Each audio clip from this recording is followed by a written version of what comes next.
godiya ta tabbata ga Allah wanda ya bada izinin a yi aure domin raya sunna shugaban halitta. Yau rana ce da nake cike da farin ciki. Ubangijin da ya yarda ya bada izini kuma cewar a zama ma'aurata domin raya sunnar ma'aiki. Ba ni da yadda zan kwatanta wannan rana da yau Islaha wai ta zama tawa kuma ni ma na zama nata. Alhamdulillah. Buɗe min kyakkyawan fuskar nan taki wacce take faranta min rai, take sa ni nishaɗi, take cire min kewa a kowane lokaci. Islahat zance nake bai da tasiri shi fadar samunka shine cikar burina a duniya. Mu dai fatan mu nemi albarkan wannan auren. Na daɗe ina mana addu'ar haka kuma ba zan daina yi ba daga nan har ranar da za mu daina numfashi. Ni ma haka zan kasance. Burina dai mu rike alkawari da amana. Mutuwa ce kaɗai za ta raba mu. Na yi alkawari zan jure duk wani damuwa da fargaba akan auren mu ya ɗaure. Ni ma zan yi ƙoƙarin yin haka domin gina tubalin auren da tubali na ƙarfi wanda na san ƙarfinsa ba dai mahassadi ba. Tashi mu je mu yi alwala mai sallah domin neman albarka a wannan dare.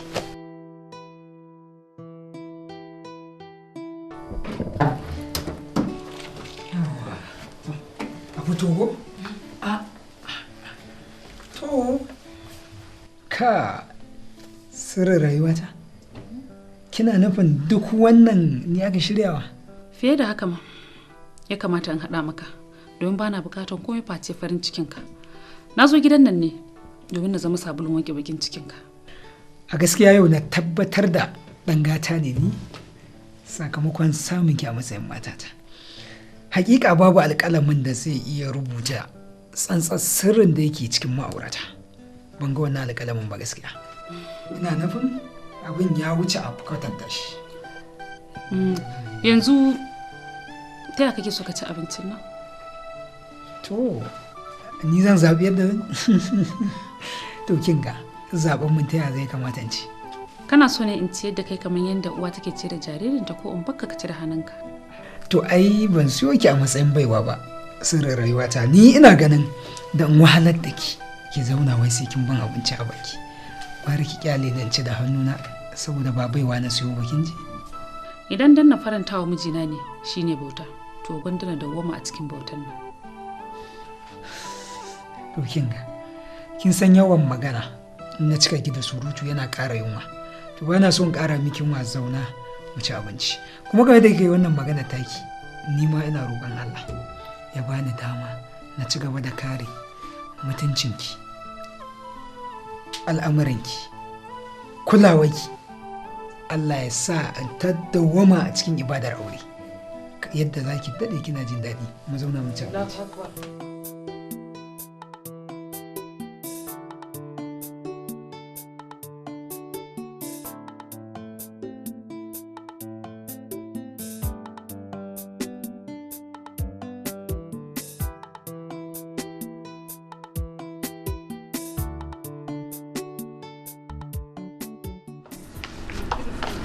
Yanzu tsaya kan a cikin nake fama ki ban wayata. Kin ga bana son ɓata lokaci saboda ana jira. To ai in baka sani ba ni kuma kai ne ofis ina. Dole ne in san lokacin da zaka fita da kuma lokacin da zaka da a cikin gidan nan. Saboda me yasa ni kai ne ofis ina. To kin ga ai in na fita na miki alƙawari ba daɗewa zan ba. Kuma kin san nayi alƙawari ina cikawa ko? Yanzu da na tafi zuwa yamma zan dawo gidan nan. Ban gane ba. Har yamma ni kaɗai a cikin gidan nan? Gaskiya wallahi ba zai yi ba, ni gaskiya mun yawa.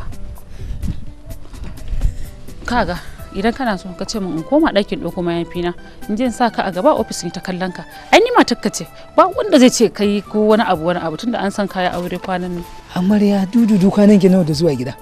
A ganki a waje? Wasu su fara cewa wannan amaryar da alama za ta yi yawo? A ni ban yadda wani ma ya kallon min ki ba. Zamanin da kenan. Yanzu dai to ba komai na ji amma dan Allah da annabi kada ka dade. To tunna haka ne.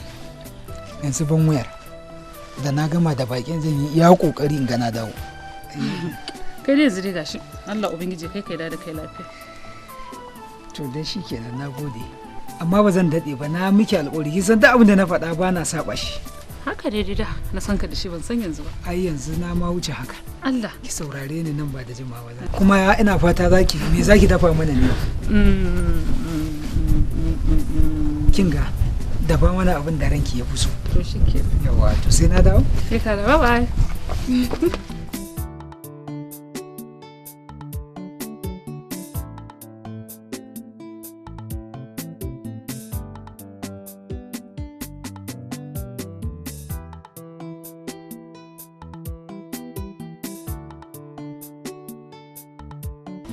Kana ji na ko dan Hajiya?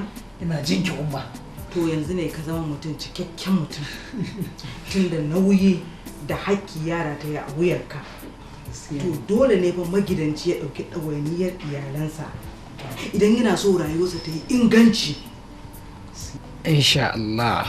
Kuma umma ai zan da yi iya kokari na in ga yadda zan abin da ya kakare sai in zo ku dora ni a hanya. Allah ba da ikon kwatantawa. Assalamu alaikum. Assalam.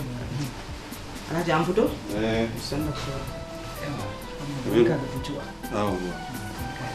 Ai ina ɗaki na ji ita mahaifiyar taka tana taimaka nasihohi. To, kasan shi al'amari na aure yana da matukar wuya. Dole sai ka yi takatsantsan kuma za ka samu mafi yawanci sai ka ga shaidan na ta ƙoƙarin shiga tsakankanin ma'aurata don dai kawai ilalata irin zaman lafiyan da ke tsakaninsu. So dole sai ka yi haƙuri kuma amma ka sani muddin ka riƙe a manzo sallallahu alaihi wasallam ina tabbatar maka za ka samu tsira. Ai abba ni dai zan yi iya abin da zan iya yi, amma addu'ar ku ai ita ce za ta zama mana garkuwa har mu nasara akan abin. Jamila to Jamila addu'a ai tun kuna ciki ake yi muku ita. Ko hajiya? Ka gani? To ni zan fita kasuwa. Allah muku albarka. Akwai kin bashi ne? A ban bashi ba, yanzu dai nake muka gama zan dauko masa. Akwai sako da na baiwa hajiya ta baka sai ka kaiwa ita amarya. Allah ya tsare da lafiya. Da lafiya. Abba na fahimci na ta farin ciki ganin cewa ne auren nan. Mana ai dole farin ciki.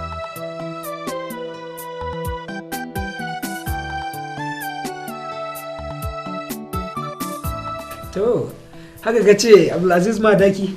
To ai banda abunka wannan takardun ba duk suna waje na ba. A tsoge kana nufin baka san suna nan ba? To ai duk ta inda ka bullo ni zan iya. To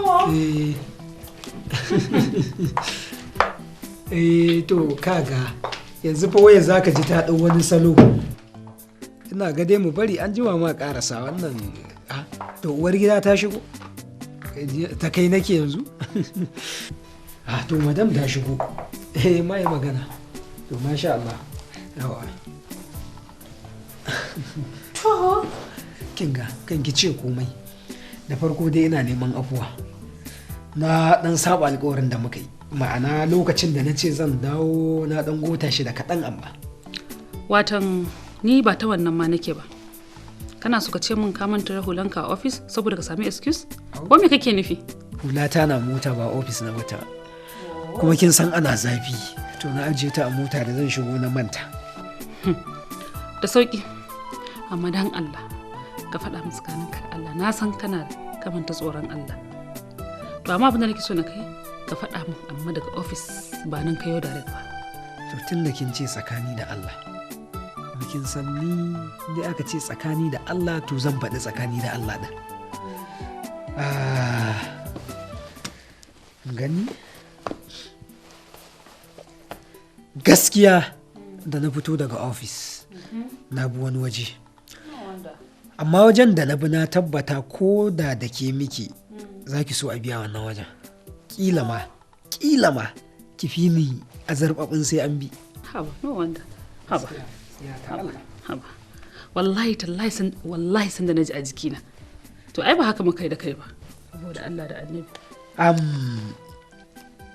Inda na biya in gane na to miki da wani sako daga wajen aka cin kawo miki gashi. Me wannan? Kai Rolex. A'a dan Allah da Annabi ba ka wannan sako. Dai tukuna. Maybe sakon zai gaya miki daga ina yake. Ai to. Rolex ce fa. To gaskiya wallahi babban ne. Na biya ta gida ne in gaida su umma yanzu da na taho. Su umma? Sosai na dan je in gaishe su sai abbakin sai ya dawo daga tafiya. Sai ce ga agogo da ya siyo miki. To amma fa ni har na fara kishi saboda ke aka siyo ni ba man tsarabattawa. Kawai ke ce aka. Allah dan Annabi ana magana na kuma ba zai kawo zancen ka anan. Kai amma ka san wani abu? Wallahi kai gaskiya ba abin da zan ce sai dai ce na gode. To ai abinki ai dole su siyo miki. Kar fa ki manta ba bare bace ki yar gida ce cikakkiya wanda ko da a ce ba aure a tsakanin ya zama dole su siyo miki dan ke ma yarsu ce. Ai ni ma yar gidan ne idan kana tunanin abba ne da umma ne suka siyo ai ni ma yar gidan ce kuma ni ma yarsu ce. Wataƙila suna ganin zai fi dacewa da ni shi suka siya ni kaɗai. Kai ma sai ka saurari wataƙila tafiya na gaba kai za a kawo maka. Gashi nan na ga alama ai an siyo miki agogo ni ba siyo min komai ba. Ni matsala ta da kai baka ɓoye kishinka. Yanzu da ni din ma sai kai kishi in an tashi ka ce kana sona kana sona. Ni gaskiya abin da kake ba daɗin sa nake ji ba. Na ji kin yaba da sako da na yi jigilarsa na kawo amma har yanzu ban ji kin zo maganar tukwici ba fa. Kin san ba fa a kawo sako ba tukwici. Dan Allah tun ɗazu sauri kake kana ganin da na shirya kan danin nan fa. Ko me kake nufi ne? To dakata in ma ba haka kake so ba in ka maka abu mai sanyi ka sha ka ji sanyi a ranka ko kon haɗa maka ci. Duk tukwicin a iya dainin zan tsaya? Ta gaskiya dai ki tuna da wani. To ban gane ba me kake so kuma? Za a samu fanke. Fanke? A wannan lokacin? To in ba shi na samu ba gaskiya ni ba wata tsaraba da ta kai min ta fanke yanzu. To ai yanzu fanken na yanzu kafin na kawo ai sai bata lokaci saboda yanzu kafin na kawo fulawan fa sai ya tashi kuma kafin tashi ka gani zai kai karfe 10 tunda yanzu karfe 5 ya wuce. To shi kenan. Ba na so ki sha wahala dama in baki manta ba kan fita na ce ki duba abin da kika fi so ki ci yau. To ai da kai baka son zaman lafiya ka tun azabin da ka gaya mu kuma yanzu ga abin da ka damu da shi sabo. Ba gashi ne sauri na gyara. To yanzu je ki dauko mana abincin na ga kin fara kawowa mu zauna mu ci abinci. A to ni gaskiya bari mu boye wannan saboda ni kada ka sake mai da shi cikin mota ka ce so kana ta kake. To ai na sa a soyayyar mu magiyar ga dama za ki iya cewa an dauka kin ba. A'a gaskiya ba zan ga dama ba. Ai sun san da kai tukun suka saya mu. To hagu za ki gani ke. Sai dai in ga hagu. Kai to za a cire fitilan nan. Ba zai yiwu ba. Kawata amma bakin yi sa'an aure. Irin wannan daula da kike ciki sai dai ki ci ki sha ki ga ki kalli sama da ƙasa ko ina mai kyau. Gaskiya kin yi dace. Gaskiya ne kawata ba abin da zan ce sai dai in ci alhamdulillah. Haka ne Allah abun godiya amma sai dai kina da wani gagarumin matsala guda ɗaya wanda ke ina gaba ki sani ba. Ban gane ba me kike nufi wace irin matsala kuma? Ai matsala kike da ita babba. Yau kiga shekara 1 da rabi kenan auren ki da Jamilu amma kin ga ko batan wata baki taɓa yi ba. Ke kuma kina zaune abun bai dame ki ba bare ki fara tunani. Wannan gaskiya ne kawata idan na yi la'akari da kawayenmu da aka mana aure lokaci guda duk yanzu sun haihu wasu ma suna yin na biyu yanzu. To idan ma na ɓata ran idan ma na fishi daga baya sai yin wani tunanin to ai aihuwa ma na Allah ne sai kiga abin ma bai ma dame ni ba. An san aihuwa na Allah ne amma ai wa yake aihuwa?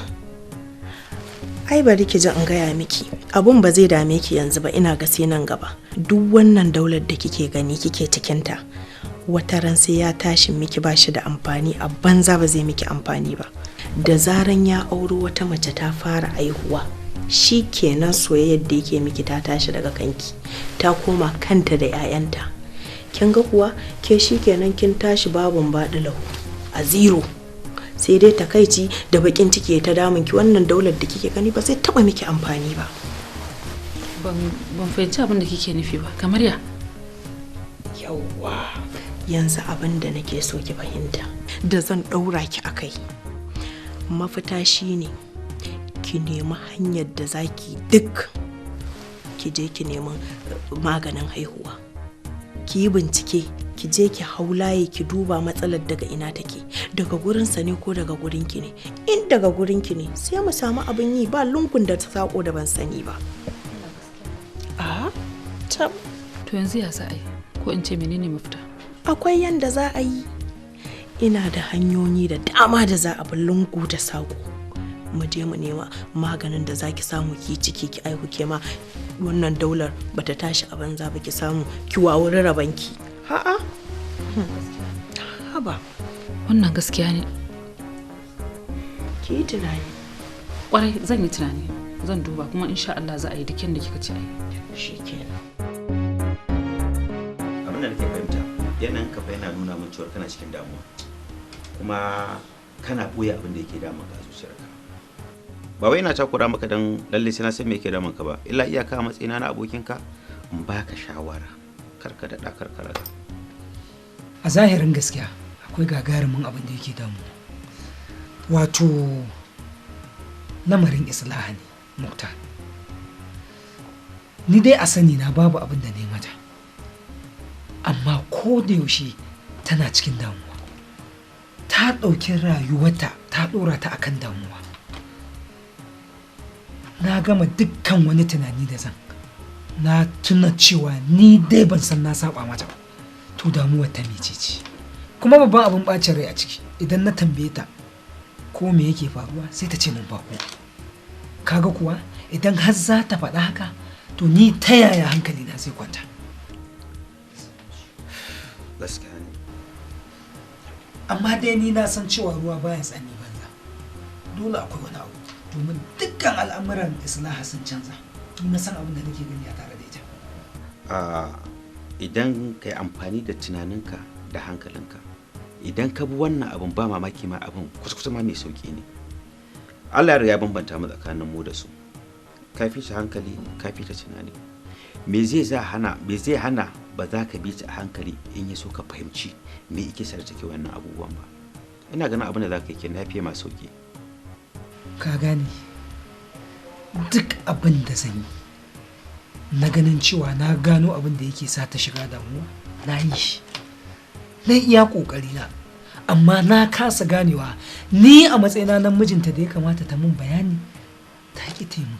To ya zan yi? Yau auren nan ma dududu yaushe aka yi shi, kwanan nawa, ko kuma in ka duba 'yan watannin ai ba yawa. Ni ina ganin cewa tun yanzu ya kamata ta biyo hanyar da za ta inganta zaman mu. Na gama da tunani, ni ban bata mata rai ba, amma na rasa yadda zan da ita gaskiya. Duk da haka da ina ƙara baka shawara, ka yi ƙoƙari ka ba abin a hankali. Ba mamaki ma in ka ba abin za ka ga abokai ne, wai ko ƙawaye ne, ko kuma abu ne na cikin danginsu. Da haka ina ganin ka ba abin na a hankali, Allah da za ka samu mafita. Ina takardar na, ya kamata ka ban takardar nan. Zan duba ta, amma da Allah ka ban ko zuwa gobe ne. To shi kenan. Dan ya kamata a haɗa a san me ake ciki.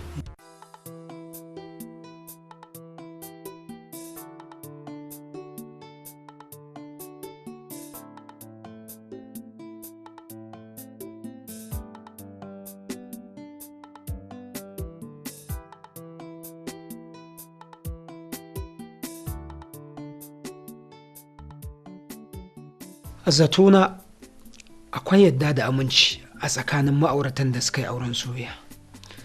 Ashe abin ba haka ba ne.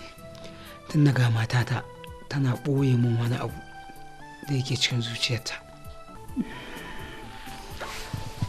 Dole ne Allah ya dinga jarabtan bawarsa a cikin rayuwarsa. Ba kullum bane bawa dai dinga kasancewa a cikin farin ciki da walwala. Dole ne akwai kishiyarsa. Don ka ganni a cikin wata 'yar damuwa ba wani abu bane, komai mai wucewa ce. Karka damu. Kin sani Islah, ba na so na ganki a cikin damuwa, komi kankantata. Idan ni na yi miki wani laifi, gaya min sai na gyara. idan kuma wata matsala ne tsakaninki da makwabta ki faɗa sai a shiga tsakani, ki daina shiga damuwa irin wannan. Babu ɗaya cikin biyu, kawai sai dai dan Allah dan annabi idan ba za ka damu ba, ina neman wata alfarma a wajenka. Ina jinki. Da ka ban izini, ina so in je ziyara ne gidanmu. To shi kenan, shiga ki shirya sai in sauke ki a gidan yanzu. Ba komai. To je ki shirya. nake.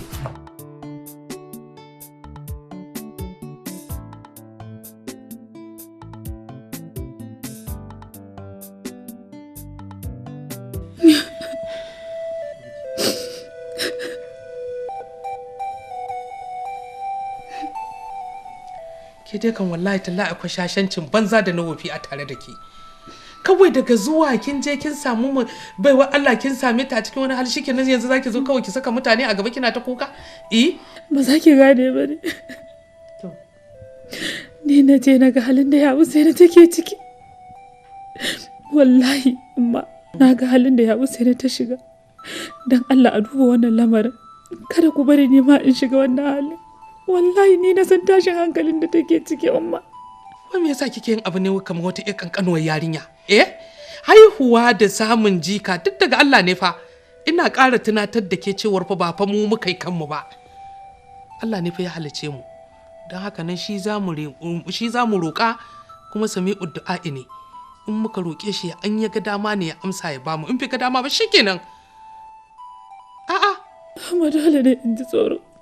Ke yanzu kai gaba haɗe baki san halin abin da yake faruwa ba. Ni ba na je na ga halin da suke ciki ba umma. Allah ya yi wa musulmi.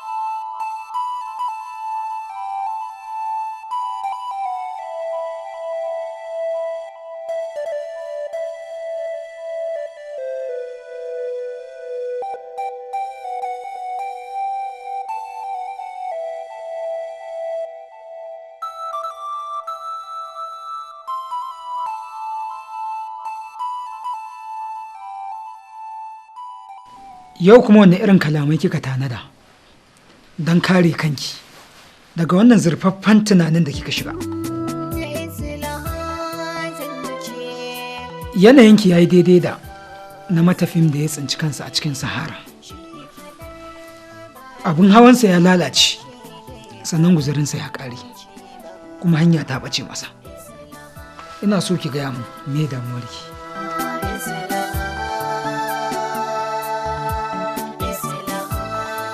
Ranar wanka ba a ɓoye cibi. Ina cikin razani game da firgicin abubuwan da za su bujiro mana nan gaba. Ba na tunanin da wani abu da zai bujiro mana face alkhairin Allah. Amma dai ina jinki, me kike so kici? A tunaninka ko? Tabbas duk abin da ya dame ni ya dame ka. Kawai juriyarka ce ta fitawa. Rashin haihuwa na da ni da kai zai rusa duk wani farin cikin da ke sakana da kai. Amma ina so ki sani, babu wanda yake ba da haihuwa sai Allah. Babu kuma wanda yake hana haihuwa sai Allah. Sannan ba na jin kin taɓa jin wanda ya ba kansa haihuwa ko ya siye ta ko ya hana kansa haihuwa. Da na san wannan ce damuwarki, ko kaɗan da ban tsaya don ɓata wa kaina lokaci ina wannan maganganun ba. Kin ga wucewa ta ciki.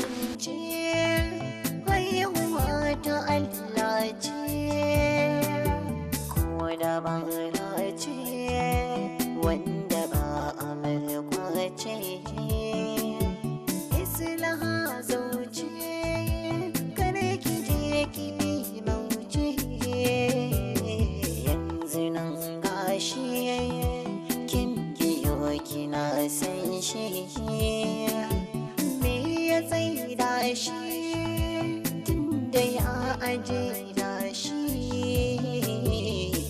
Islahat kenan kin rayuwa sannan yanzu ba ta nan gashi arzikin na nan.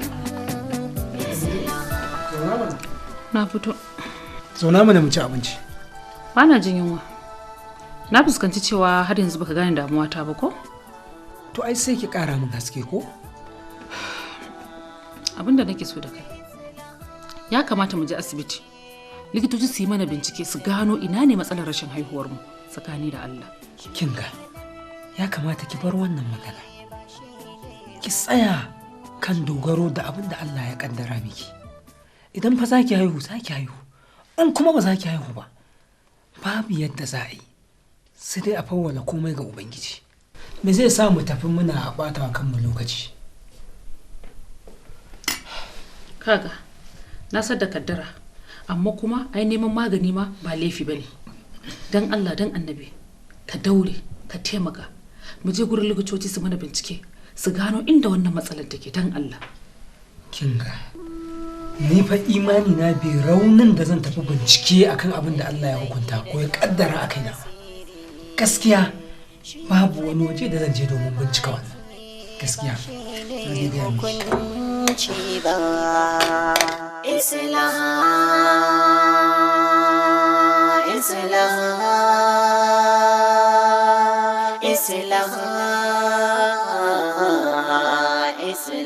Wato likita abin da ya sa na buƙaci ka zo nan gida don mu tattauna.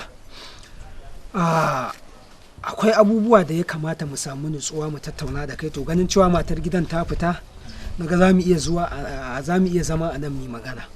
Wato likita abubuwa daɗa ta'azzara suke a cikin gidan nan, kamar dai matsalan nan da ka sani ta rashin samun haihuwa har yanzu tsakanina da mai ɗakina ta shiga damuwa, ni ma na shiga damuwa, kuma abubuwa kullum daɗa faruwa suke. Kasa akwai ziga ta ƙawaye, yau wannan ƙawa za ta iya zuwa ta ce mata kaza, gobe wannan ta zo ta ce kaza, in na zauna ne nasihar watan ta zo ta warware. Shine na yanke shawarar in kira ka mu tattauna mu ga me mafita. Kamar yadda ka sani ta matsa dai da cewar in ma zuwa za a yi gwaji da sauransu dai to da sauransu, to amma ni ina ganin mu zauna da kai a nan a keɓance mu fara sirrintawa in ji shawararka, ina da matuƙar tasiri. Ni dai ina so a samu mafita, idan ma da wasu ƙwayoyi da za a iya amfani da su a basirar da Allah ya baku ta likitoci wanda za su iya taimakawa Allah ya sa a samu wannan haihuwa, to dai duk a cikin wannan shawartawar za mu iya warware abubuwa da izinin Allah.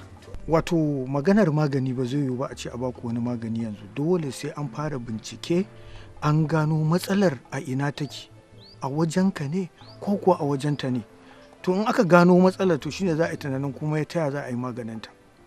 To in wannan ne ai abu ne mai sauƙi likita, ai ka san cewa dama tana maganar aje ai wannan gwaje-gwaje tuntuni, Allah ne bai yi an yi ba, to amma ba matsala za a yi, sai a zo a yi din a gani, abin ne dai ba daɗi.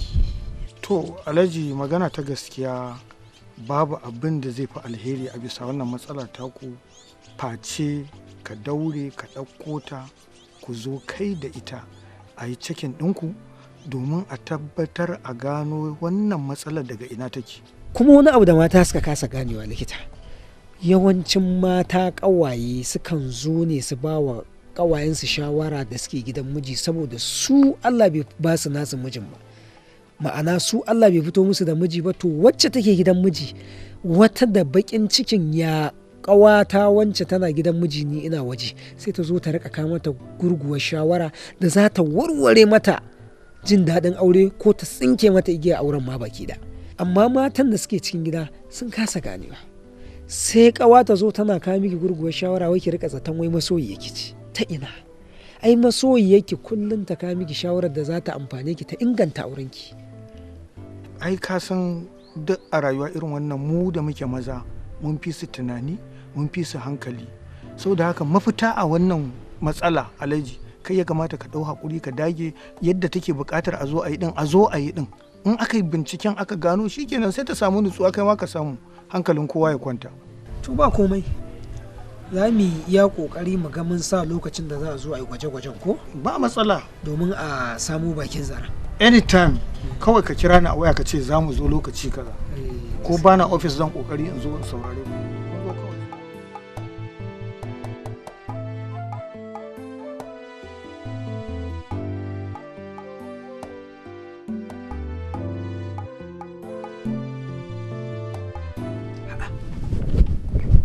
abin da yana ɗore min kai. Yanzu lamarin ku har ya kai da ciwar tana furta ciwar ka sake ta. Kai dai ka bari kawai Muktar, al'amarin Islah nema take ta salwantar da rayuwata, ta sabauta harkar neman arziki na da nake yi. Abubuwan na rasa inda zan sa kaina, na rasa yadda zan bullo wannan al'amari. Hatta mahaifinta da ya kira ni, ka duba mahaifinta ne, amma shawarta ta yake da rabuwa da Islaha shine mafi alkhairi a tare da ni. Wannan abu har ina. Jamilu, babu wani abu da ya zama dole fa a rayuwa. Mutum yana iya rabuwa da dukiyarsa da ransa da mata, domin duk a duniya ya same su. Ina ganin iyaye ne kawai da yan uwa mutum bai sai canja su ba. Don haka ni ina mai baka shawarar karbi da Islaha. Allah zai iya canja ma da wanda ya fita. Idan kai tunani ba kai kai ta ba, don haka ba isa ka canja ta ba. Allah ne kaɗai zai iya canja ta. So turban lafiya ka bi ta da shekara, ka haƙura da ita kawai. Gaskiya ne Muktar, Allah dai ya tabbatar mana da mafi alkhairi kawai.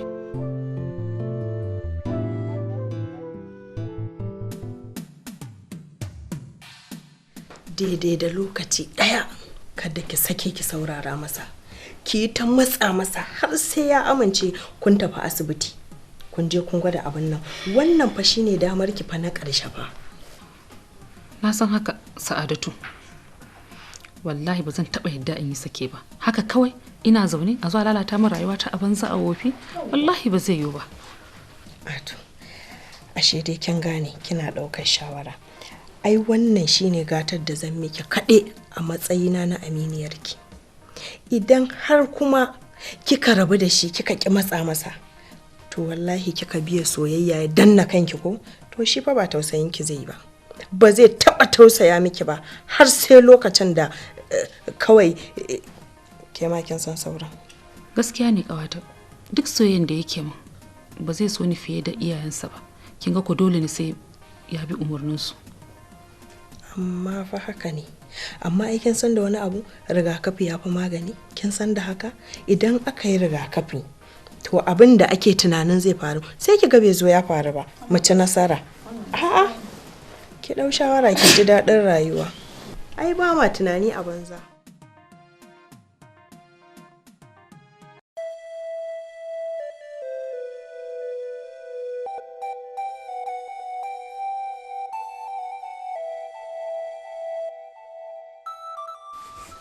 Islah, me haka?